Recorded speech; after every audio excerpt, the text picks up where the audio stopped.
Penyertaan Tuhan sungguh sempurna.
rancanganmu penuh damai. Amin Tuhan. Rancanganmu penuh damai dalam hidup kami. Kami beriman Tuhan. Inginku selalu bersama, rasakan keindahan arti kehadiranmu Tuhan. Penyertaanmu sungguh sempurna. Penyertaanmu sempurna, rancanganmu penuh damai, aman dan sejahtera walau di tengah badai. Inginku selalu bersama, rasakan keindahan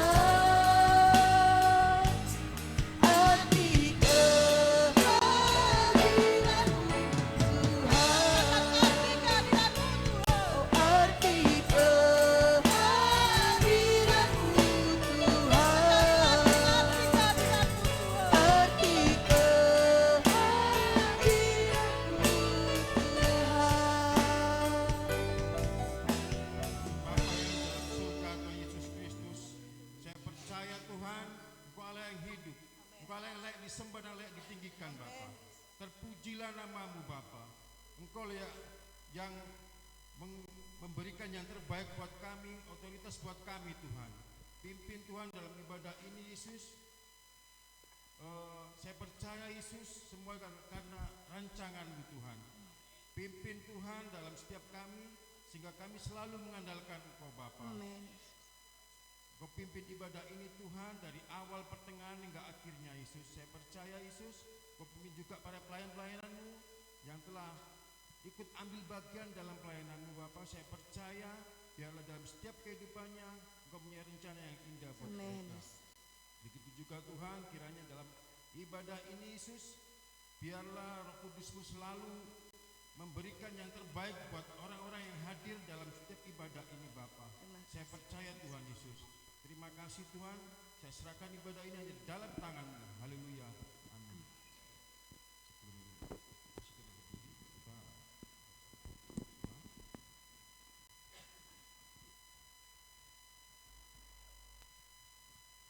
Dalam Yesaya 26 ayat 12, demikian firman Tuhan. Ya Tuhan, Engkau akan menyediakan damai sejahtera bagi kami, sebab segala sesuatu yang kami kerjakan, Engkau yang melakukan bagi kami. Amin. Puji nama Tuhan. Jemaat, saya persilakan untuk duduk. Hanya damai sejahtera yang berasal daripada Tuhan, itulah damai yang sesungguhnya. Tiada berkesudahan kasih setia Tuhan. Dahulu sampai sekarang kasih setia Tuhan nyata dalam hidup kita bagi orang-orang yang mengasihi Dia. Mari kita pujikan, tiada berkesudahan kasih setiamu Tuhan.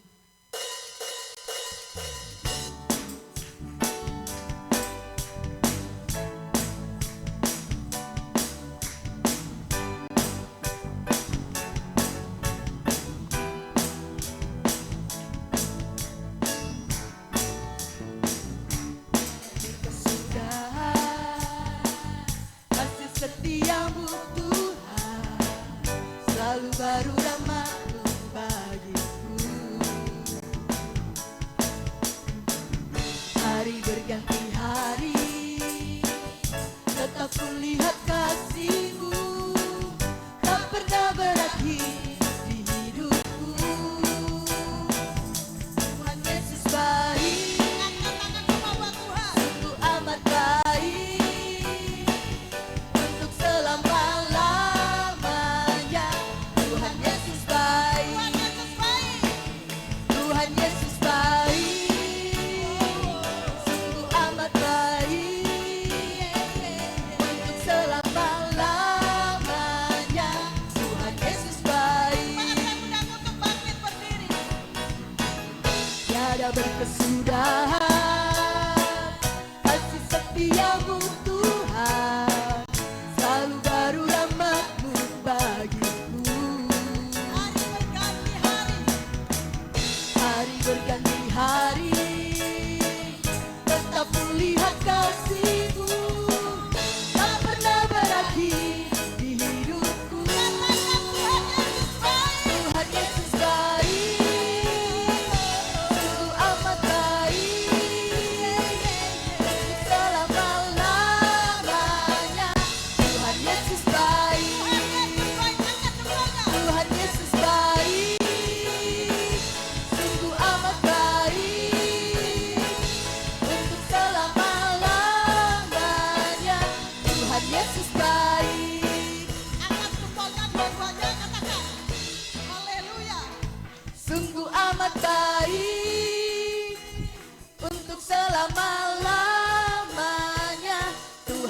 Yesus baik, Tuhan Yesus baik, sungguh amat baik, untuk selama-lamanya. Tuhan Yesus baik, Tuhan Yesus baik, sungguh amat baik, selama-lamanya. Tuhan Yesus baik, untuk selama-lamanya, selama-lamanya. Tuhan Yesus baik. Beri kemuliaan buat Tuhan. Nama Tuhan. Masih semangat? Semangat. Haleluya. Jiwa muda ya, kita tetap semangat bersorak-sorak buat Tuhan. Allah itu sungguh sangat baik. Ya. Sangat-sangat baik. Haleluya. Tiada Allah lain selain Yesus.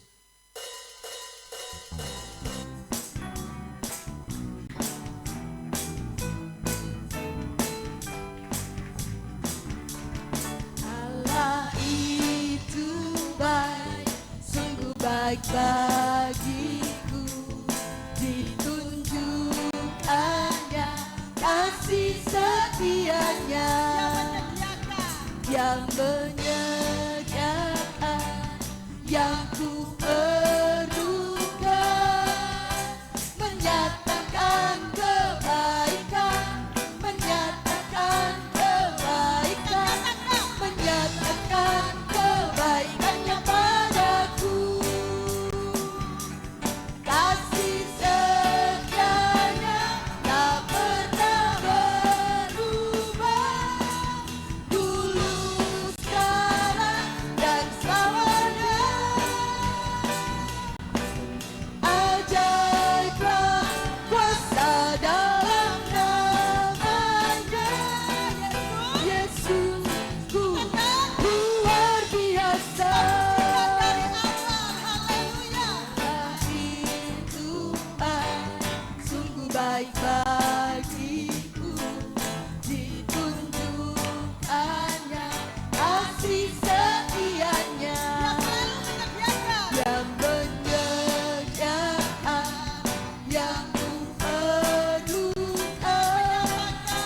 menyatakan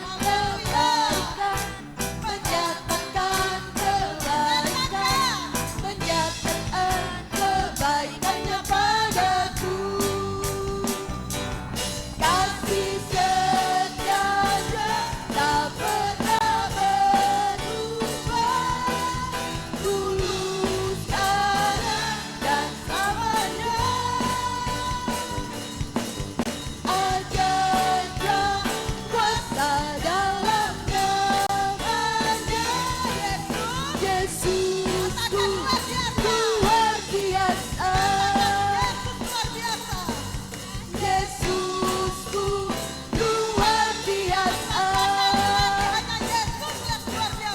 Yesusku luar biasa.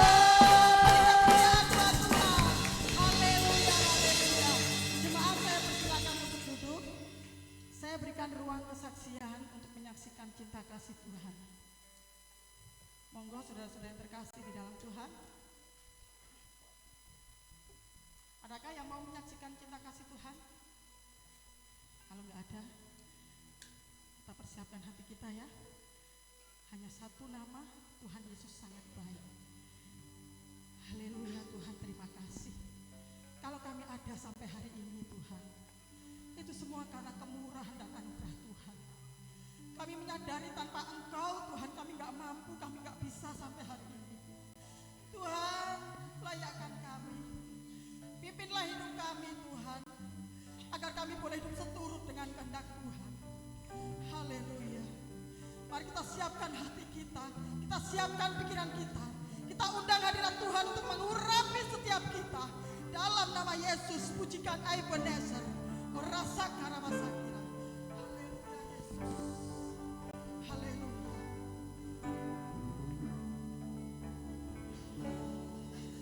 Kalau kami ada sampai hari ini. Itu semua karena berkat Tuhan. Hari demi hari telah kami lewati susah ataupun senang. Kami percaya Tuhan selalu beserta dan tak pernah meninggalkan kami. Sebab itu janjinya bagi kita, orang yang mengasihi Dia. Ebenezer, Ebenezer, sampai di sini Tuhan sudah menolong. Ebenezer, Ebenezer, Tuhan pasti menolong.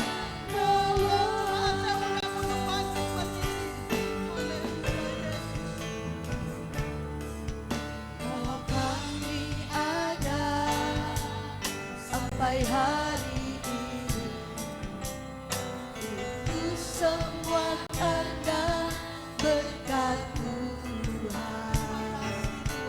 Hari demi hari telah kami lewati susah ataupun senang. Kami percaya Yesus selalu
Amin. Waktu dan tempat saya persilakan.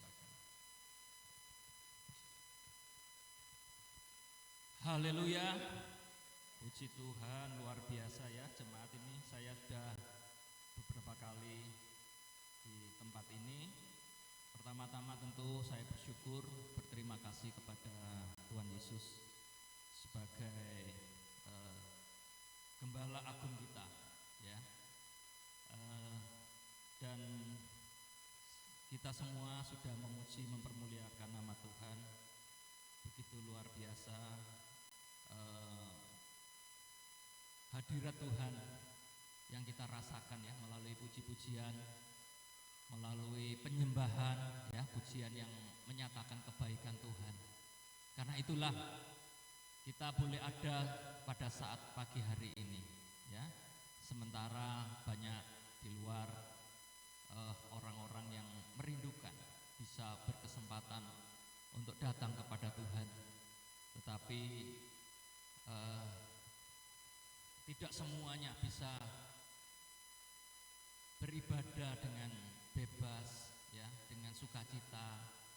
Dan kita percaya bahwa di saat kita hadir kepada Tuhan, kita akan merasakan bahwa kuasa Tuhan bekerja dalam kehidupan kita. Amin. Ya, pagi hari ini saya juga berterima kasih pada Bapak Gembala dan Ibu Gembala yang memberikan kesempatan bagi saya pagi hari ini untuk menyampaikan kebenaran firman Tuhan ya. Biarlah kebenaran firman Tuhan ini menjadi satu peneguhan, menjadi satu pembelajaran ya, menjadi satu motivasi, karena firman Tuhan adalah terang bagi setiap kita ya, khususnya dalam pengiringan kita kepada Tuhan. Dan pagi hari ini saya ingin menyampaikan tentang penyembahan ya. Mungkin kita semua ya, jemaat yang ada di tempat ini sudah sangat mengerti, sudah sangat paham terkait dengan penyembahan. Tapi kita akan belajar apa yang dikatakan oleh firman Tuhan ya. Jadi pagi hari ini tadi kita juga sudah melakukan penyembahan juga sebenarnya ya, dan luar biasa penyembahan yang dari gereja GBD Kasih ini, jemaat-jemaat yang saya dengar dari gembala saudara-saudara bahwa jemaat-jemaat yang setia ya. Penyembahan ya, kalau kita mulai dari bahasa aslinya itu adalah dari bahasa ada yang dari Ibrani di Perjanjian Lama khususnya, dan kebanyakan di Perjanjian Baru itu dengan bahasa Yunani. Penyembahan dalam bahasa aslinya itu adalah proskuneo ya. Mungkin banyak yang tahu juga terkait dengan ini, terdiri dari dua kata, yaitu pros dan kuon ya. Pros itu berarti kita adalah kedekatan atau keintiman. Jadi kalau diartikan secara kata-kata begitu. Tapi kuon, maaf kata, ini diartikan anjing ya, anjing. Jadi mohon maaf ya. Tetapi ada arti yang menjadikan kita bisa memahami apa itu penyembahan. Jadi kalau kita lihat memang anjing itu selalu kepada tuannya, itu selalu ingin berdekat-dekatan terus. Dia selalu ingin menghampiri. Itu adalah suatu pernyataan kasihnya. Jadi anjing kepada tuannya, dia menjilat-jilat atau mencium dan sebagainya ya. Walaupun kita lihat sekarang ini banyak kalau di apa namanya, di mall-mall misalkan ya, yang kita lihat ya, kalau menurut saya pribadi ya, itu memang mungkin hobi atau kesukaan yang sampai saya rasakan itu sangat berlebihan ya. Jadi memperlakukan anjing seperti kepada anaknya itu, bahkan kepada anaknya mungkin tidak seperti itu ya. Tetapi kalau kita melihat arti dari proskuneo ini adalah sebagai ungkapan atau mengekspresikan pernyataan kasih ya. Nah, bagaimana dengan kita ya, proskuneo terhadap Tuhan. Jadi artinya kita datang merendahkan diri di hadapan yang kita sembah. Kalau kita kepada Tuhan tentunya adalah pernyataan kasih kita itu seperti apa? Apakah kita pagi hari ini datang mendekatkan diri, kita hadir dalam ibadah ini dengan sikap hati yang merendahkan diri, yang dengan sikap hati sebagai ekspresi yang kita merindukan untuk selalu dekat dengan Tuhan. Nah, itu artinya penyembahan kita. Jadi penyembahan bukan hanya sekedar kita memuji, kita menyembah Tuhan seperti yang kita lakukan, tapi banyak hal. Ternyata penyembahan ini sungguh sangat luas artinya, ya. Jadi karena kita seperti pujian tadi dikatakan bahwa kita ada sampai hari ini karena kebaikan Tuhan. Karena Tuhan sangat baik bagi kita. Amin. Ya. Nah, karena itu seharusnya seperti yang kita pujikan di dalam hidup kita sehari-hari, bahwa mulut kita, hidup kita harus selalu dengan penuh ucapan syukur. Karena Tuhan sudah menolong sampai saat ini, dan Tuhan akan selalu menolong sampai kapanpun. Ya, saudara, kita percaya bahwa Tuhan yang kita sembah, Tuhan yang kita ikuti, ya, adalah Tuhan yang maha segalanya. Ya, Dia maha kuasa, Dia maha tahu, Dia maha hadir, ya, Dia mampu melakukan segalanya. Tapi kalau kita belajar dari firman Tuhan, itu di dalam kemahakuasaan Tuhan, itu ada hal-hal yang bukan Tuhan tidak mampu, tapi tidak bisa Tuhan lakukan. Ya, bukan tidak mampu, sekali lagi, tapi Tuhan tidak mau melakukan itu. Apa itu? Ya, diantaranya adalah Dia atau Tuhan yang kita sembah tidak pernah bisa mengingkari firman-Nya. Gitu. Ya, apakah Tuhan mampu? Karena Dia maha kuasa, tentunya mampu, tapi Dia tidak mau melakukan itu. Apa yang Dia firmankan pasti akan digenapi. Ya, itu jadi bisa kita pegang. Yang kedua, Tuhan tidak mungkin tidak setia. Ya. Kalau Tuhan tidak setia, maka Tuhan Yesus tidak akan sampai mati di atas kayu salib. Itu adalah sebuah bukti kesetiaan daripada Tuhan. Ya. Berikutnya adalah Tuhan tidak bisa memuji atau menyembah dirinya sendiri. Ya, inilah yang kita akan bahas bersama. Bahwa karena itu Tuhan menciptakan kita semua, menciptakan saudara-saudara dan saya. Tujuannya adalah kita sebagai penyembah Tuhan. Amin. Ya, kita masuk dalam ayat pokok bacaan kita di dalam Yohanes 4 ayat 23 dan 24. Yohanes pasal 4 ayat 23 dan 24. Mari kita baca bersama-sama.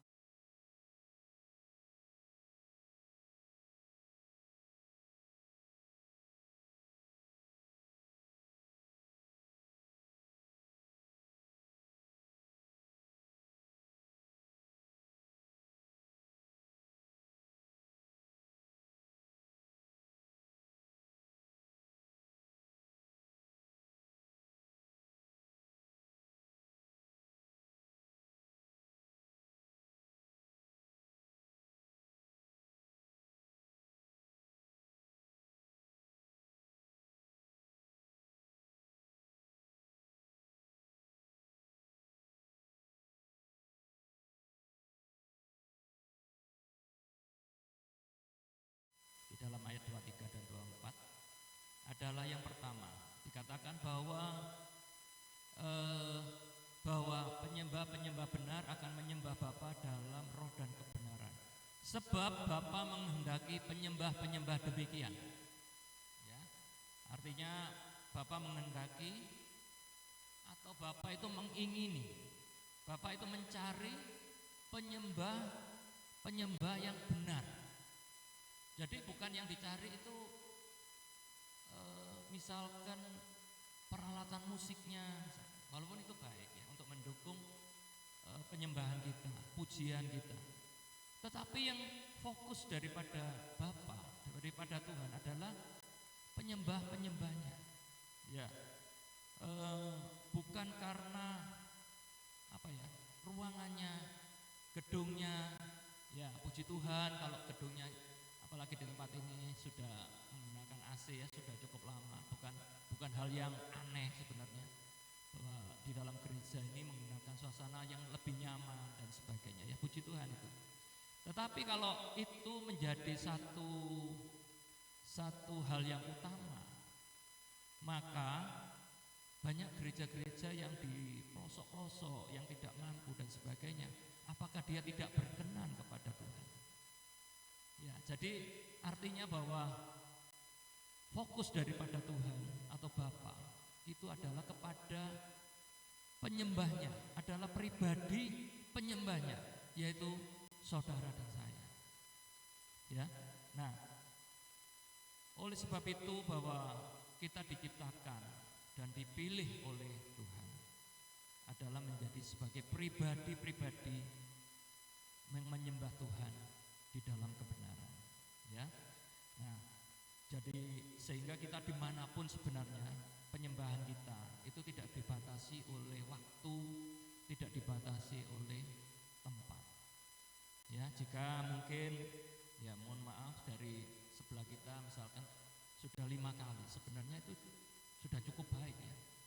Tetapi kalau bagi kita harus belajar bahwa penyembahan kita, artinya penyembahan tadi adalah kita datang mendekat kepada Tuhan untuk mengekspresikan cinta kasih kita. Itu tidak hanya dibatasi hanya 5 kali, 3 kali dan sebagainya ya. Apalagi kalau yang tidak pernah, itu sungguh sesuatu bahwa kita tidak memiliki penyembahan. Padahal kita diciptakan adalah menjadi penyembah bagi Tuhan. Karena itu penting sekali kita belajar bahwa sebenarnya penyembahan itu bukan hanya kita saat di gereja atau mungkin saat beribadah di komsel dan sebagainya, ya di rayon, ya bukan hanya acara kepenuhan Roh Kudus, bukan hanya itu. Penyembahan kita harus setiap waktu, setiap hari, di saat kita sudah diberikan kesempatan, kita merasakan kebaikan Tuhan, ya seperti pujian tadi kita menyanyikan, kita menaikkan bagi Tuhan. Pujian tadi sungguh luar biasa. Tetapi itu apakah menjadi sesuatu yang menjadi lifestyle atau gaya hidup kita sehari-hari? Ya. Nah, berbicara masalah penyembah yang benar adalah berbicara terkait dengan pribadinya, ya. Jadi gaya hidupnya, ya. Nah, bukan hanya dibatasi tadi, kita hanya menjadi penyembah saat di dalam kita beribadah seperti saat ini, ya. Nah, apakah gaya hidup kita, cara hidup kita, ya, sebagai pengikut Kristus itu sesuai dengan Kristus yang sudah yang kita sembah, yang kita sudah ikuti, kita iringi, kita layani, ya. Ataukah malah sebaliknya, ya, kita malah kalah oleh kehidupan dunia, ya, cara-cara atau nilai-nilai dunia, ya. Di dalam Roma ayat 12 dalam pasal ke-12 ayat yang kedua saya bacakan, janganlah kamu menjadi serupa dengan dunia ini, tetapi berubahlah oleh pembaharuan.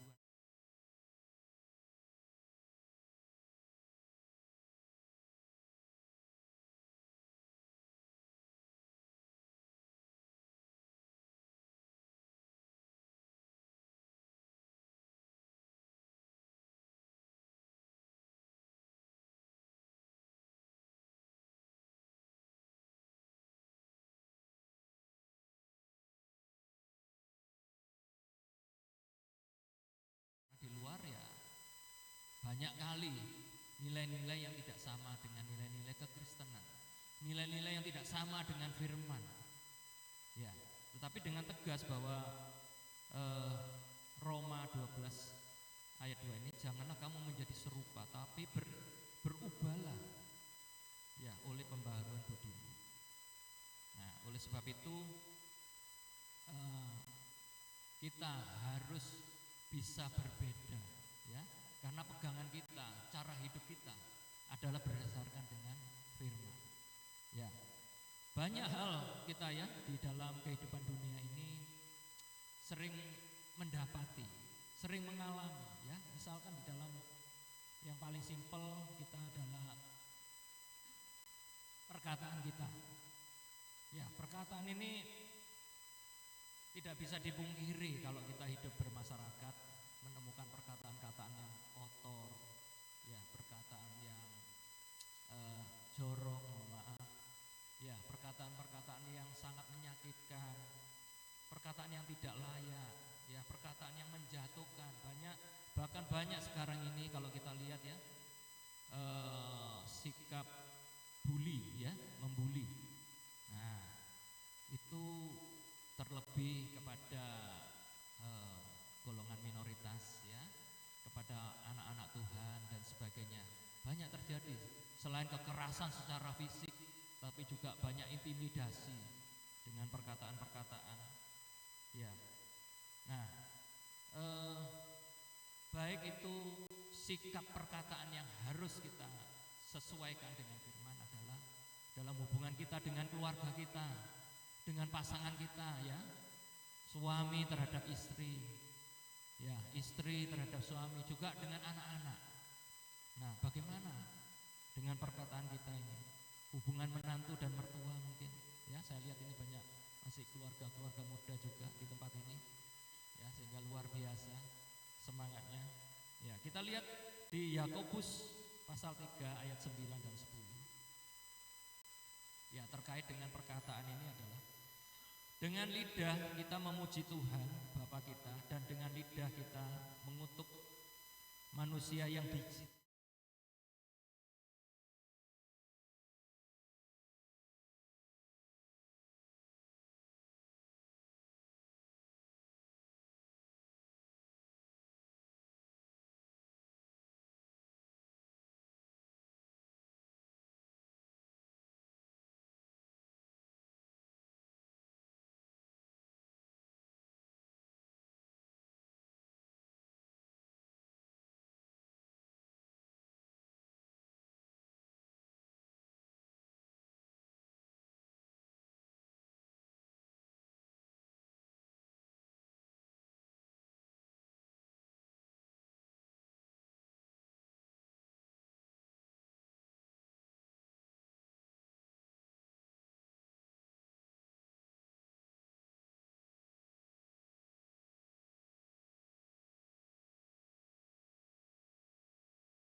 Berlebihan ya. Nah, ini perlu kita perhatikan bahwa kemarahan kita, perkataan kita yang sudah keluar dari mulut kita itu akan menyakiti ya, walaupun mungkin berkata tujuan hati saya tidak seperti itu, tapi itu tidak bisa, itu tidak mungkin. Kenapa? Karena dalam firman Tuhan itu juga di bagian yang lain dikatakan bahwa apa yang keluar dari mulut kita itu berasal dari hati. Amin. Ya, jadi artinya jaga perkataan kita. Kenapa? Sekali lagi saya ulang bahwa perkataan kita itu adalah mencerminkan kita sebagai penyembah yang benar. Jadi kalau perkataan kita tidak sesuai, perkataan kita menyakiti, menjatuhkan, tidak menjadi berkat, artinya apa? Bahwa kita tidak sebagai penyembah yang benar. Sekalipun kita di tempat ini, di gereja ini, kita sudah memuji, menyembah Tuhan dengan luar biasa. Tapi kalau sikap hidup kita di luar, dimanapun kita berada, tidak mencerminkan sebagai penyembah-penyembah yang benar, maka kita sia-sia. Ya. Nah, oleh sebab itu setiap perkataan yang menyakitkan, ya, perkataan yang menjatuhkan itu dipastikan, walaupun mungkin sudah berkata bahwa hati saya tidak seperti itu kok, ya. Jadi itu tetap menyakiti hati orang lain, ya. Kalau satu gambaran sederhana itu, kalau kita misalkan ini di sini tidak ada kayu, ya, karena kayu kan rawan misalkan sudah melakukan memaku ke tiang yang berbentuk kayu atau ke tembok lah mungkin ya, setelah kita cabut itu tidak akan kembali lagi. Jadi perkataan yang menyakitkan ya seperti itu. Kalau sudah kita keluarkan dari mulut kita sampai kepada seseorang, maka sakitnya itu tidak akan bisa kembali lagi. Gitu loh. Ya, di dalam Efesus pasal keempat 29 ya dikatakan bahwa ketika kamu berbicara jangan sampai kata-kata kotor keluar dari mulutmu atau kata-kata yang menyakiti hati orang lain.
Kita, pendengaran kita, demikian juga ya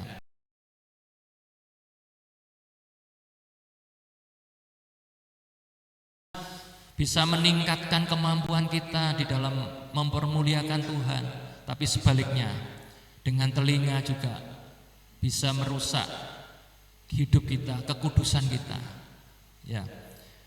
Terlebih lagi dengan pikiran dan hati kita. Nah, karena itu di dalam Roma 12 ayat yang kedua tadi dikatakan berubahlah oleh pembaharuan budimu. Artinya pikiran kita harus berubah ya. Seluruh kehidupan kita harus di dalam kebenaran dan kekudusan. Nah, oleh sebab itu kita harus memiliki satu pedoman ya. Kita harus ada standar kebenarannya itu seperti apa, kekudusannya seperti apa ya, bagi kita sebagai anak-anak Tuhan, sebagai orang-orang yang sudah diselamatkan dengan darah yang mahal. Kita sudah dikuduskan oleh darah Tuhan Yesus ya. Standar yang kita pegang adalah berdasarkan firman Tuhan, tidak ada lain. Jadi kita harus sesuai dengan standar berdasarkan firman Tuhan. Karena itu tidak ada cara lain kita bisa mengetahui standar yang diingini, yang dikehendaki Tuhan kalau kita tidak belajar firman Tuhan. Jadi belajar firman Tuhan, merenungkan firman Tuhan dan bisa melakukan firman Tuhan. Itu kalau kita benar-benar setiap hari ya, kita berusaha terus belajar kebenaran firman Tuhan. Karena kalau kita tidak belajar maka kita tidak tahu standar kebenaran seperti apa. Ya. Demikian juga di dalam hal kekudusan, ya, dalam hal kekudusan. Kita lihat di dalam 1 Petrus 1 ayat yang ke-16. Kuduslah kamu sebab aku kudus. Ya. Allah kita adalah Allah yang Maha Kudus. Jadi tanpa kekudusan, dari ayat ini dikatakan bahwa kita tidak dapat datang menghampiri tahta Allah. Kita tidak dapat datang menyembah Tuhan. Ya. Sebentar. Nah, perlu kita pahami dan yakini bahwa bersama bahwa Allah sendiri itu tidak kudus, atau Allah tidak bisa menurunkan standarnya. Ya, dari Allah yang Maha Kudus menjadi Allah yang mungkin ya setengah kudus gitu. Itu tidak bisa. Ya. Untuk itu kalau kita ingin datang kepada Tuhan, kita ingin menjadi penyembah-penyembah yang benar di dalam Tuhan, maka standar kita haruslah sesuai dengan standar Tuhan, yaitu hidup di dalam kekudusan. Ya. Nah, sebagai contoh ya supaya kita memudahkan di dalam menangkap hal ini. Kalau kita masuk di dalam misalkan dunia pekerjaan, misalkan dalam perusahaan ya. Perusahaan mensyaratkan bahwa syaratnya harus memiliki misalkan ijazah di tingkat apa misalnya ya, tingkat mungkin SMA atau mungkin S1 dan sebagainya. Kalau kita tidak memiliki itu, maka kita tidak mungkin bisa masuk ke dalam perusahaan itu. Tidak mungkin bisa kita diterima dalam perusahaan itu. Artinya apa? Bahwa kita harus memiliki standar sesuai yang diminta oleh perusahaan itu. Demikian kita sebagai anak-anak Tuhan. Ya. Kalau kita ingin datang kepada Tuhan, maka kita harus mengikuti standar yang Tuhan minta, yang Tuhan kehendaki, yaitu kekudusan. Karena apa? Kekudusan Tuhan tidak bisa menurunkan standarnya. Karena itu adalah syarat mutlak. Artinya bahwa kekudusan bagi kita, bagi saudara dan saya, itu bukan pilihan, tetapi itu adalah satu kewajiban, keharusan yang harus ada, yang harus melekat dalam hidup kita sebagai penyembah-penyembah Tuhan yang benar. Ya. Nah, di dalam Imamat 20 dikatakan bahwa Tuhan memisahkan bangsa Israel dari bangsa-bangsa lain, ya. Bangsa-bangsa lain ini adalah bangsa yang menyembah berhala, bangsa yang kudus, dengan tujuan agar bangsa Israel menjadi milik Tuhan, ya. Ini adalah satu kisah di mana Tuhan membawa keluar melalui mengutus Musa keluar dari Mesir ke tanah perjanjian. Ya, saat itu Tuhan sudah selalu memberikan satu pedoman, satu garis ketetapan bahwa mereka akan dipisahkan dari bangsa-bangsa yang ada di sekitarnya. Ya, bangsa-bangsa di Kanaan. Ya. Kenapa demikian? Karena Tuhan ingin menjadikan bangsa Israel, bangsa yang dibawa keluar dari Mesir, menjadi milik kepunyaannya. Nah, oleh sebab itu demikian pula dengan kita. Ya, Tuhan berfirman, kuduslah kamu, karena Tuhan yang menciptakan saudara dan saya. Ya, Dia memiliki satu tujuan, bahwa kita, saudara dan saya, menjadi milik kesayangannya. Amin.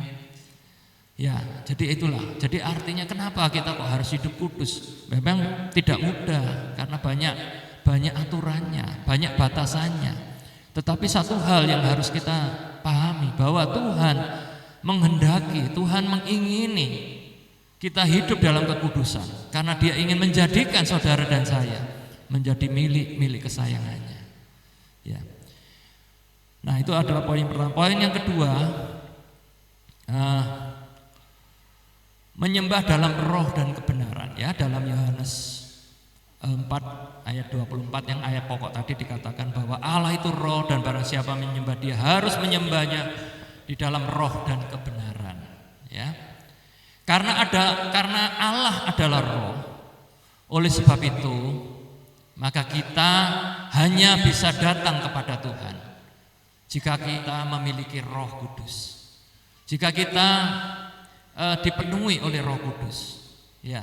Tanpa Roh Kudus kita tidak mungkin, ya, kita datang kepada menghampiri Tuhan, karena Tuhan sendiri adalah Allah, kita adalah Allah Roh, ya, bukan Allah yang seperti dari kepercayaan lain, ya. Allah kita bukan Allah buatan tangan manusia, ya, yang memiliki mulut tapi tidak bisa berbicara, memiliki telinga tapi tidak bisa mendengar, Allah yang tidak bisa membela dirinya sendiri. Tapi Allah kita adalah Allah yang hidup, dan Allah kita adalah Allah roh. Karena itu penting sekali bahwa kita hidup harus di dalam roh, ya. Nah, dalam hal ini kalau saya boleh memberikan contoh, ya. Kenapa kita harus dipenuhi oleh Roh Kudus? Kalau kita misalkan berbicara, ya, berhubungan dengan orang yang bahasanya kita tidak mengerti. Misalkan kita bicara dengan katakanlah orang yang Rusia misalkan. Kita tidak mengerti bahasa Rusia, maka kita tidak bisa berhubungan. Kita tidak bisa berkomunikasi, kita tidak akan nyambung gitu. Ya. Karena itu perlunya kita Roh Kudus supaya kita nyambung dengan Tuhan. Maka kita harus dipenuhi oleh Roh Kudus. Ya. Karena itu bahwa penting sekali bahwa peranan Roh Kudus di dalam kehidupan kita, ya. Saya percaya bahwa jemaat-jemaat di tempat ini, ya, yang sudah sering menyembah Tuhan, ya, sudah sering mengikuti ibadah-ibadah yang berkaitan dengan penyembahan dan doa, ya, sudah dipenuhi oleh Roh Kudus, ya. Tapi jika ada masih belum dipenuhi oleh Roh Kudus, minta kepada Tuhan, karena Tuhan Yesus sendiri yang menjanjikan Dia akan mengirimkan Roh penolong atau Roh Kudus kepada setiap kita yang merindukan menginginkannya itu. Ya, Roh Kudus dalam hal ini adalah sebagai pribadi, ya, yang akan memimpin, memampukan kita, yang akan menolong kita, ya, dalam setiap kita berdoa, setiap kita datang dan menyembah kepada Tuhan. Nah, selain itu peranan daripada Roh Kudus ini, ya, di dalam Yohanes 16 ayat yang ketiga, untuk memimpin hidup kita sebagai orang percaya dalam seluruh kebenaran. Jadi kalau tanpa Roh Kudus kita tidak mungkin.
Ingat pikiran-pikiran kita melantur mungkin, ya.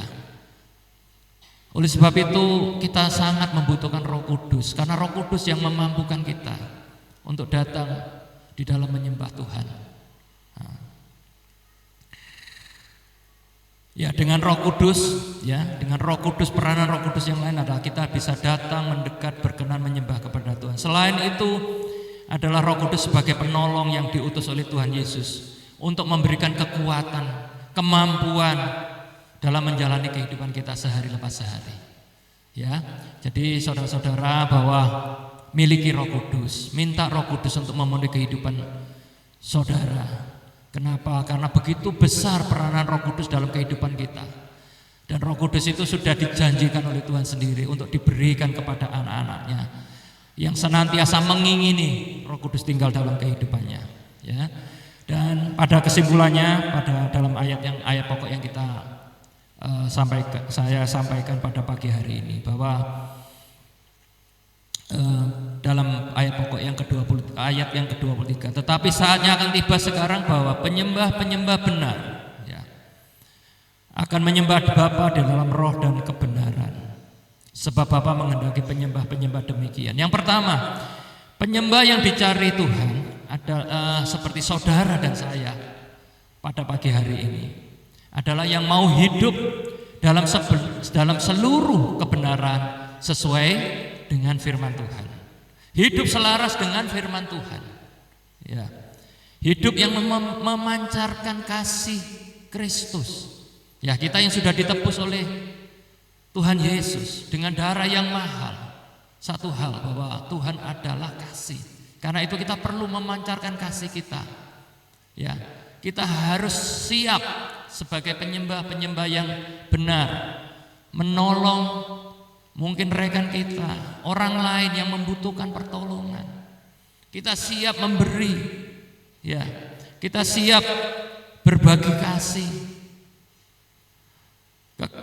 kasih Tuhan, menabur kebaikan, mengampuni, dan banyak hal lain yang Tuhan tuntut, Tuhan minta dalam hidup kita. Ya. Yang kedua, penyembah yang benar adalah selalu bergaul intim dengan Tuhan. Ya, memiliki waktu-waktu dengan Tuhan. Karena tanpa kita bergaul intim dengan Tuhan, kita tidak akan mengenal Tuhan. Kita tidak akan bisa memahami Tuhan. Ya, karena itu melalui kesempatan ini saya sampaikan bahwa penting sekali bahwa saudara, khususnya di dalam kehidupan saat-saat ini, ya, kita itu butuh kekuatan, butuh kemampuan yang hanya berasal dari Tuhan. Karena itu bagaimana kita bisa mampu, bisa kuat kalau kita tidak bergaul intim dengan Tuhan. Miliki mesbah, ya, setiap hari, setiap pagi, paling tidak, ya, kalau tidak misalkan paling bagus itu pagi, ya. Kalau saya sendiri berusaha, walaupun saya tidak sempurna, terus terang aja, tapi saya berusaha mengusahakan kita melakukan saat teduh, karena di sana kita bisa bergaul intim dengan Tuhan, kita bisa berbicara dengan Tuhan. Ya, itu adalah satu menjadikan kekuatan kita dalam menjalani kehidupan sepanjang hari. Nah, yang ketiga, karena Allah adalah roh, maka kita sebagai penyembah Tuhan, mau tidak mau harus dipenuhi oleh Roh Kudus. Amin. Ya, jadi Bapak Ibu, penting Roh Kudus. Kalau tidak ada Roh Kudus, maka kita tidak akan bisa nyantol sama Tuhan, tidak bisa nyambung dengan Tuhan. Ya. Nah, yang keempat, bahwa penyembah yang dicari Tuhan atau penyembah yang benar adalah pribadi yang mau hidup di dalam kekudusan. Itu syarat juga. Jadi bukan pilihan, itu keharusan. Terlebih, ya, yang melayani Tuhan, penyembah-penyembah Tuhan, baik WL, singer, ya, usher, ataupun kita semua, ya, bahwa kita harus hidup dengan kekudusan. Ya, kalau kita berbicara kekudusan, di dalamnya itu ada ketaatan. Ketaatan dan ketulusan hati. Taat akan setiap ketetapan dan kehendak Tuhan. Tanpa ketetapan kita tidak bisa hidup dalam kekudusan. Ya, satu kisah, ya, di dalam Bilangan 20, di mana pada saat Musa membawa bangsa Israel keluar dari Mesir, ya, itu ada satu kejadian, ya. Bangsa Israel bersungut-sungut karena dia kehabisan air, ya, kehausan, ya. Mungkin ini kisah yang sudah umum dan sering kita baca, ya, bisa sering kali kita baca, dan menjadikan umat Israel ini bertengkar dengan Musa, ya. Sebenarnya dalam hal ini bukan salahnya Musa, ya. Tetapi dalam ayat yang ke-8 dikatakan bahwa Tuhan berfirman kepada Musa, untuk berkata-kata kepada bukit batu untuk mengeluarkan air bagi umat Israel beserta ternaknya. Jadi Tuhan memerintahkan saat itu setelah terjadi pertengkaran dengan bangsa Israel, Musa menghadap kepada Tuhan dan Tuhan menjawab ya bahwa berfirmanlah ya, mungkin kurang lebihnya kepada batu itu keluarkan air atau bagaimana ya. Tetapi apa yang terjadi bahwa di dalam ayat ke-11 Musa tidak taat. Ya, Musa tidak berkata-kata tetapi memukul batu itu sebanyak 2 kali. Artinya apa? Bahwa Musa sudah melanggar ketaatan Tuhan. Ya. Nah, sehingga di dalam ayat ke-12 dikatakan, karena kamu tidak percaya kepadaku.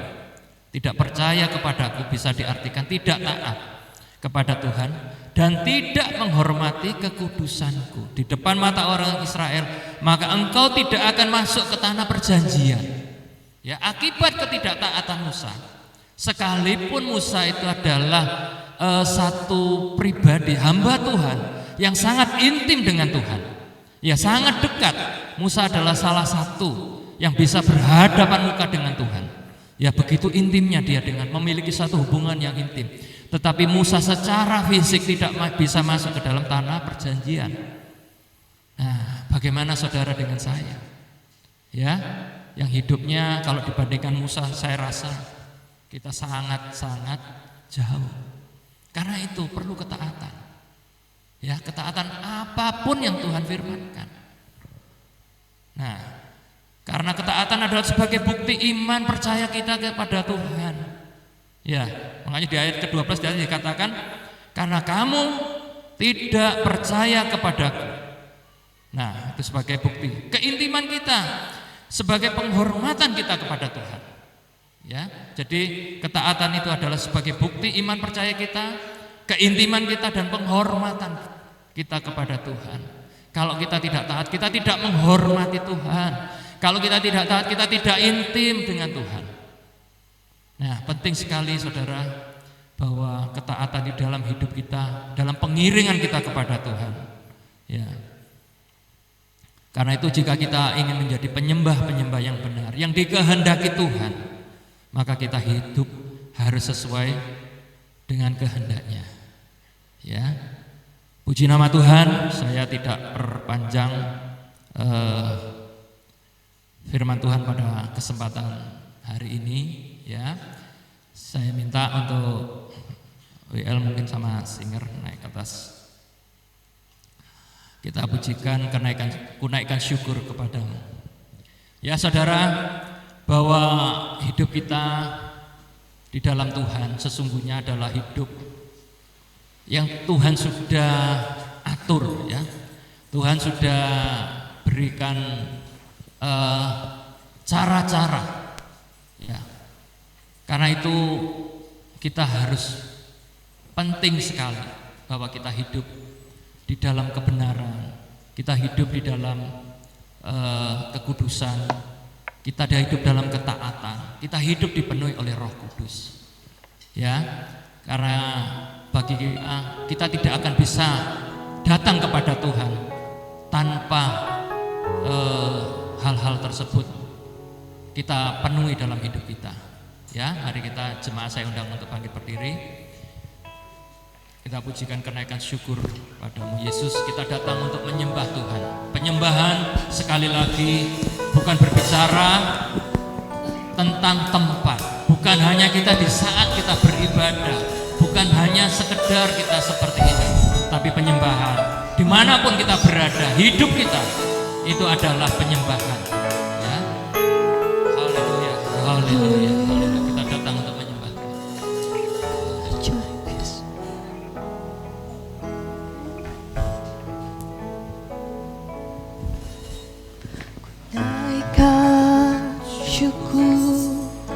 Padamu Yesus, ku sembah sujud kepadamu Tuhan, di hadapan tata kemuliaan-Mu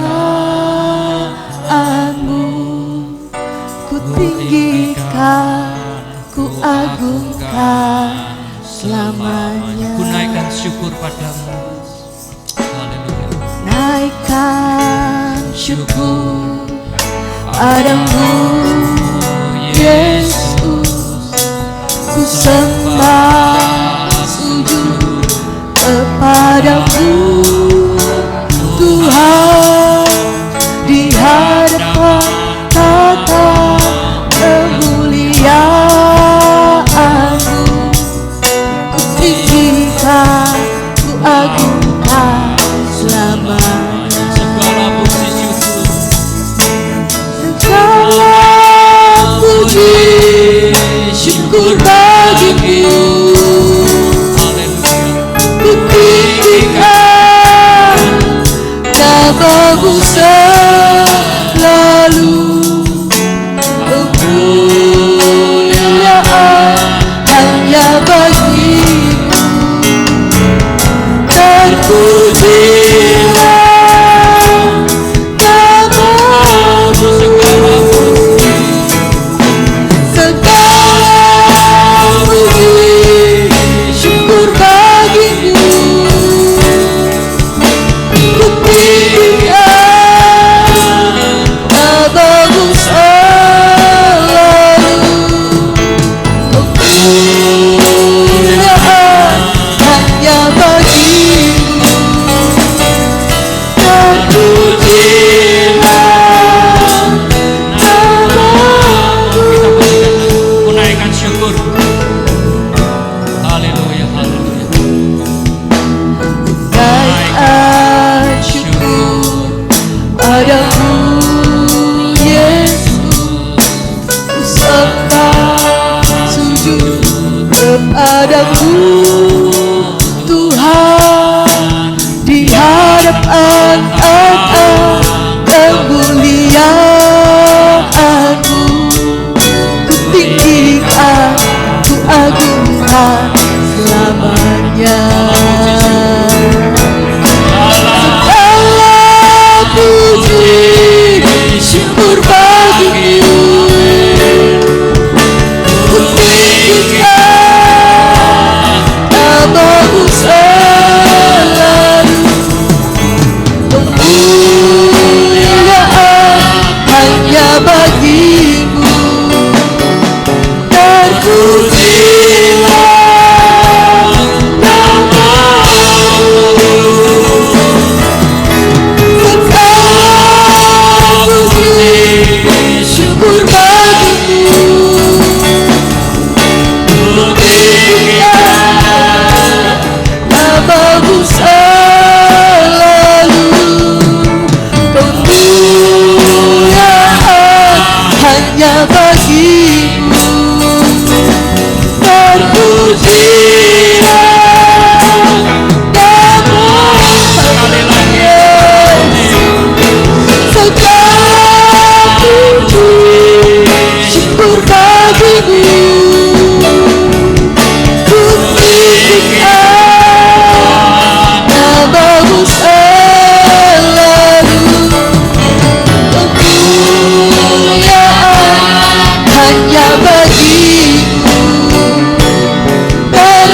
Terpujilah namamu. Semangat katakan. Segala puji syukur bagimu Yesus. Haleluya Yesus. Namamu selalu. Kemuliaan hanya bagimu. Terpujilah namamu. Sekali lagi semangat, segala puji. Segala puji syukur bagimu. Tuhan, ini kami Tuhan. Ku tinggikan Namamu selalu.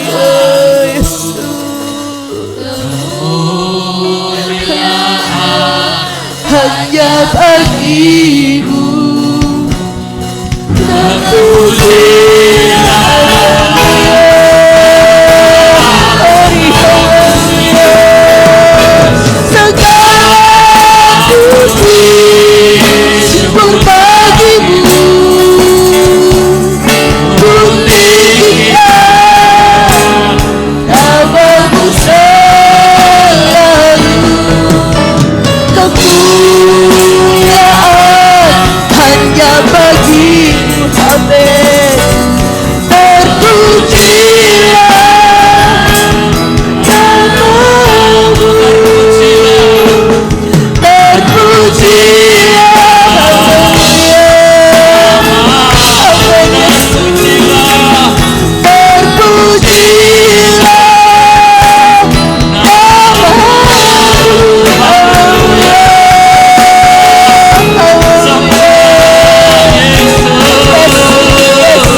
Segala pujian syukur kami naikkan kepadamu Bapa. Jika saat ini Tuhan hamba-Mu berhenti berbicara, tapi Tuhan kami percaya, kami mohon Roh Kudus terus berbicara. Amin, Bapak. Berikan pengertian Tuhan, sehingga kami mampu menangkap Tuhan apa yang menjadi kehendak-Mu, apa yang diingini oleh hati-Mu Tuhan. Mari Roh Kudus berotoritas atas setiap kami.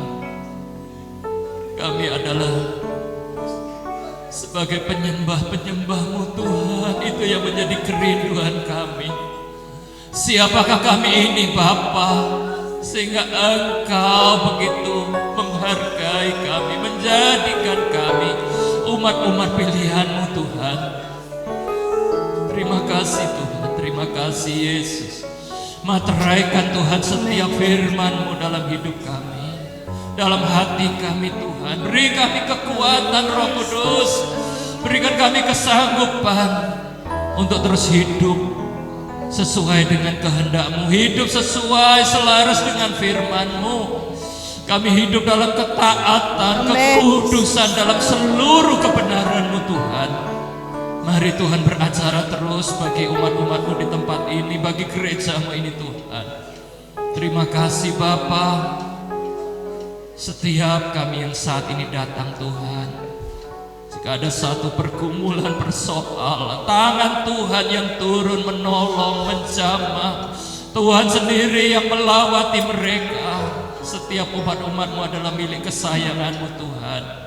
Engkau yang sudah menjadikan setiap kami umat-umat-Mu di tempat ini penyembah-penyembah-Mu yang benar Tuhan, yang dikehendaki oleh hati-Mu. Karena itu terus beracara Tuhan, apapun pergumulan, persoalan yang sedang dihadapi Tuhan, Engkau Allah yang Maha Kuasa, Engkau Allah Ebenezer. Jika sampai di sini, jika di musim-musim yang telah kami lalui Tuhan sudah menolong, kami percaya Tuhan yang sama, yang ajaib dan luar biasa, Allah yang sanggup menolong di hari-hari saat ini maupun hari depan kami. Tidak ada perkara yang mustahil bagi Engkau Tuhan. Haleluya Yesus. Jika Tuhan menolong orang-orang lain, Tuhan juga menolong setiap kami. Masalah di dalam keluarga kami, masalah keuangan kami, pekerjaan kami, anak-anak kami, Tuhan yang menyelesaikannya. Tuhan sudah menyelesaikan bagi kami umat-umat-Mu Tuhan. Terima kasih Bapa, terima kasih Tuhan Yesus. pelayan-pelayan-Mu Tuhan, yang sudah dengan setia Tuhan mengiring melayani Engkau. Tuhan menilik, memberkati. Amin, Bapak. Terlebih hamba-Mu di tempat ini Tuhan, Haleluya, Yesus. hamba-Mu, suami istri dan anak-anak Tuhan, yang sudah dengan setia Tuhan mengiring melayani Engkau, mendedikasikan hidupnya bagi Engkau, bagi pelayanan di tempat ini, bagi umat-umat-Mu Tuhan. Memberkati Tuhan setiap pelayanan, keluarga yang ada Tuhan. Engkau menolong apapun yang menjadi pergumulan, kerinduan dari hamba-Mu di tempat ini Tuhan. Tuhan beracara, Tuhan kami yang luar biasa yang bekerja.